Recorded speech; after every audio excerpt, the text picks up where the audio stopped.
पूरा में मेला लगल करई गमागम। जिला से पूरा में मेला लगल करई गमागम। मेला देखे जइबै हम संगे ले चला बनम। मेला देखे जइबै हम संगे ले चला बनम। जिला नवादा में मेला लगल करई गमागम। जिला नवादा में मेला लगल करई गमागम।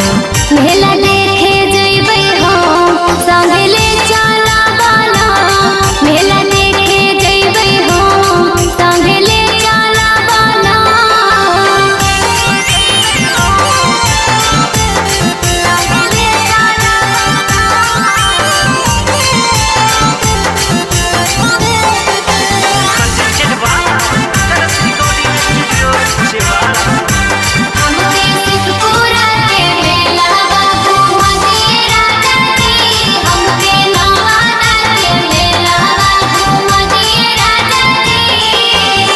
सजल है पंडाल जगमग करो है सहरिया।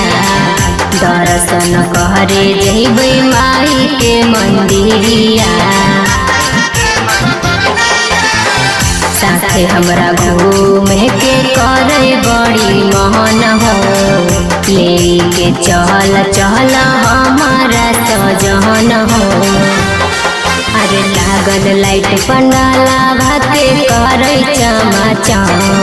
अरे लागल लाइट पंडाला भाते करे चमाचम। मेला देखे जइबै हम संगे ले चला बनम। मेला देखे जइबै हम संगे ले चला बनम।